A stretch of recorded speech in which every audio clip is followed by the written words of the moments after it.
जय हिंद साथियों, आप सभी का स्टडी विद उमराव चैनल पर हार्दिक स्वागत है, अभिनंदन है। आज के इस वीडियो में हम साइंस का 5वां प्रैक्टिस सेट देखेंगे। अगर आपके सिलेबस में जिस भी परीक्षा की आप तैयारी कर रहे हो, सामान्य विज्ञान है, जर्नल साइंस है, तो बस समझ लेना प्रश्न यहीं से मिलने वाले हैं। सवाल नंबर 1 है कि मीठी शर्करा, सबसे मीठी प्राकृतिक शर्करा कौन सी है? प्राकृतिक है, ठीक है, नेचुरल है, तो इसका राइट आंसर है fructose is the right answer. Fructose आपकी सबसे मीठी प्राकृतिक शर्करा है। ठीक, चलो अगला सवाल है, सिरके का रासायनिक नाम क्या है? बेटा जो सिरका होता है ना, जानते होगे, गांव घर से बिलोंग करते हो, अचार वगैरह में यूज किया जाता है सिरके का, ठीक है। तो ये आपका जो है रासायनिक नाम क्या होता है? एथेनोइक अम्ल होता है, ठीक है। सिरके का जो रासायनिक नाम है एथेनोइक अम्ल होता है। अगला सवाल है, नाखून पालिश को हटाने के लिए आपने क्या किया?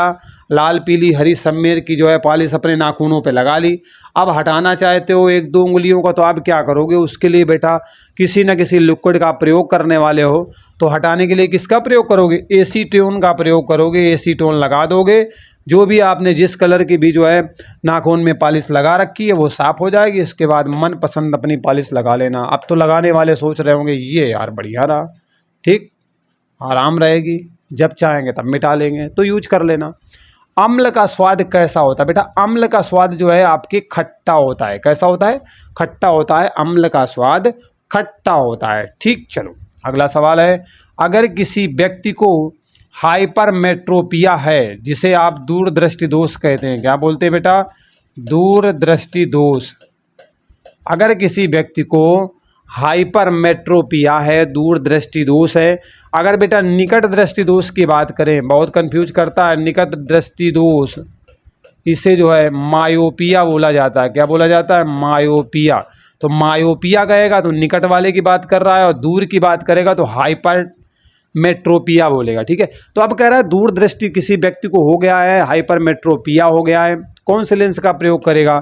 उत्तल लेंस का प्रयोग किया जाएगा। मोस्ट इंपॉर्टेंट है, हाइपरमेट्रोपिया या फिर मायोपिया दे के बहुत कंफ्यूज करता है, और हम कहते हैं ये कौन सी चीज़ है भाई, ठीक है। तो अब समझ में आ गया होगा। सौर भट्ठी में किस दर्पण का प्रयोग किया जाता है? जो सौर भट्ठी होती है उसमें बेटा अवतल दर्पण का प्रयोग देखने को मिलता है। अवतल दर्पण इज द राइट आंसर, ठीक है। तो आपके जो है सौर भट्ठी में किस दर्पण का प्रयोग किया जाता है? अवतल दर्पण का प्रयोग किया जाता है। अगला सवाल है, कोलाई। कोलाई आंत में बेटा क्या होता है ना, एक कोलन क्षेत्र होता है जहां पर आपका जो है बैक्टीरिया कोलाई पाया जाता है, ठीक है।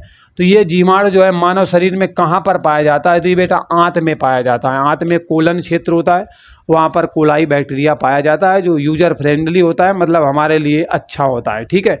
अगला सवाल है कि धातुओं को पतली चादरों के रूप में बदलने का गुण क्या कहलाता है? मतलब धातुओं को ना पीट पीट के एकदम पतली चादरों के रूप में बना दिया जाता है, और ये जो प्रक्रिया है इसे आघात वर्धनीयता के नाम से जाना जाता है। सो मोस्ट इंपॉर्टेंट, ध्यान रखिएगा।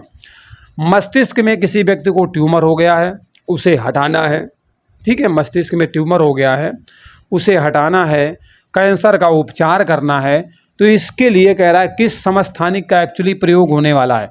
तो इसके लिए बेटा कोबाल्ट, ठीक है, 60 का प्रयोग होने वाला है। कोबाल्ट 60 का प्रयोग होगा किसी भी व्यक्ति को अगर ट्यूमर मस्तिष्क में हो गया, उसको हटाने के लिए, कैंसर के उपचार के लिए कोबाल्ट 60 का प्रयोग किया जाता है। तो बहुत इंपॉर्टेंट है, इसलिए मोस्ट इंपॉर्टेंट कैटेगरी में रख लेना, नोट डाउन कर लेना बन जाए तो, ठीक है, क्योंकि मोस्टली ऐसे ही प्रश्न आपको जो है परीक्षा में देखने को मिलेंगे।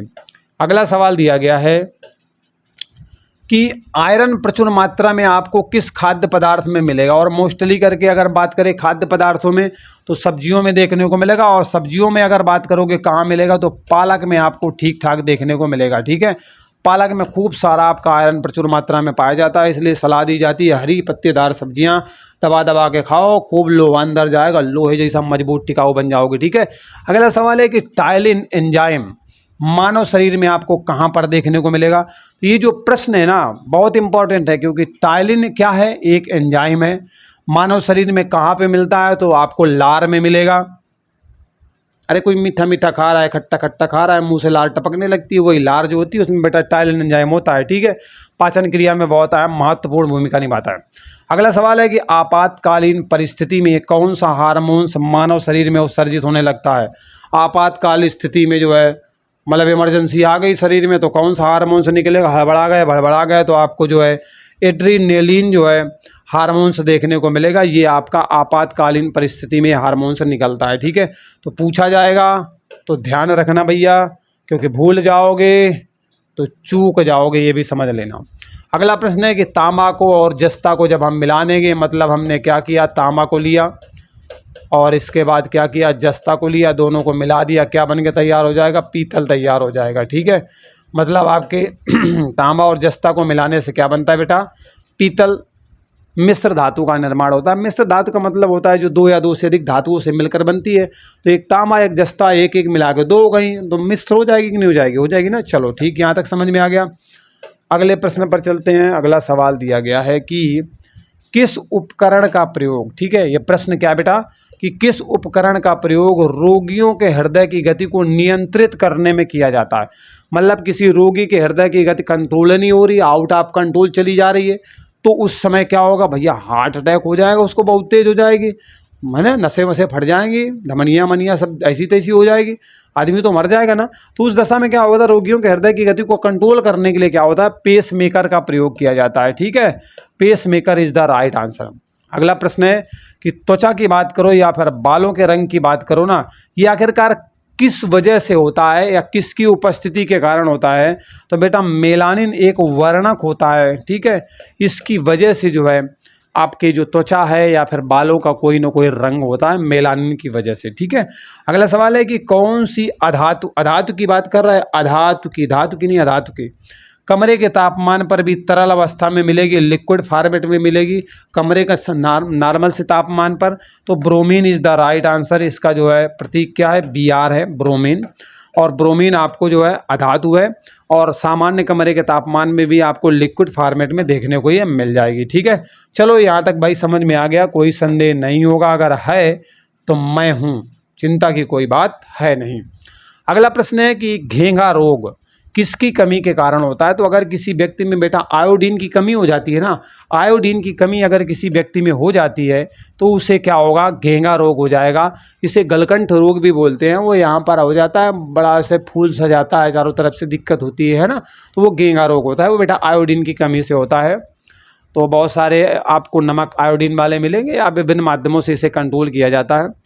अगर तापमान को बढ़ा दिया जाए, मतलब टेम्परेचर को क्या किया गया, बढ़ा दिया जाता है, तो जो सभी शुद्ध धातुएं हैं इनका प्रतिरोध जो होता है उस पर क्या प्रभाव पड़ने वाला है। तो तापमान को एक्चुअली बढ़ा दिया गया है तो बेटा जो धातुओं का प्रतिरोध है ना वो भी बढ़ जाएगा। मतलब तापमान तुमने बढ़ाया है ना तो धातुओं का जो प्रतिरोध है वो भी बढ़ने वाला है, ठीक है। अगला सवाल है, मानव शरीर में सबसे प्रचुर मात्रा में कौन सा तत्व आपको देखने को मिलेगा। तो मानव शरीर की मैं बात कर रहा हूँ, इस तन की बात कर रहा हूँ, इस शरीर की बात कर रहा हूँ मैं, ठीक है, समझ रहे हो ना, इस शरीर की बात कर रहा हूँ, तन की बात कर रहा हूँ। तन, तन मीन्स क्या होता है, शरीर होता है। तो ये जो पूरा बॉडी है ना, बॉडी, ठीक है, इसमें प्रचुर मात्रा में कौन सा तत्व आपको देखने को मिलेगा। तो इसका राइट आंसर है बेटा oxygen. Oxygen is the right answer है, ठीक है। चलिए यहाँ तक समझ में आ गया। अगले सवाल पर चलते हैं। अगला प्रश्न है कि बेटा ये जो प्राकृतिक चयन का सिद्धांत था ना, और चयन की जगह में वर्ण भी मिल जाता है, प्राकृतिक वर्ण का सिद्धांत कहे या प्राकृतिक चयन का सिद्धांत कहे, किसके द्वारा दिया गया था। तो बेटा चार्ल्स डार्विन के द्वारा दिया गया था। Charles Darwin is the right answer. तो इस तरीके से वीडियो समाप्त हो गया। मैं आशा करूंगा कि आप प्यारा से एक कमेंट लिखेंगे, उत्साहवर्धन के लिए लाइक ज़रूर करेंगे। अगर वीडियो अच्छा लगा हो तो ठीक है, और अगर आपको अच्छा नहीं लगा तो अच्छा न लगने का कारण हमें बता सकते हैं, क्योंकि देखो अगर भागीदार बनेंगे ना तो हम बेहतर से बेहतर कर पाएंगे और एक अच्छा से अच्छा मटेरियल आप पर पहुंचेगा और आप जिस भी परीक्षा की तैयारी कर रहे हैं ना उसमें बड़े जोश के साथ आगे बढ़ते हुए अपने लक्ष्य को अचीव कर लेंगे। चलिए मिलते हैं अगले वीडियो में। Bye bye, take care, see you.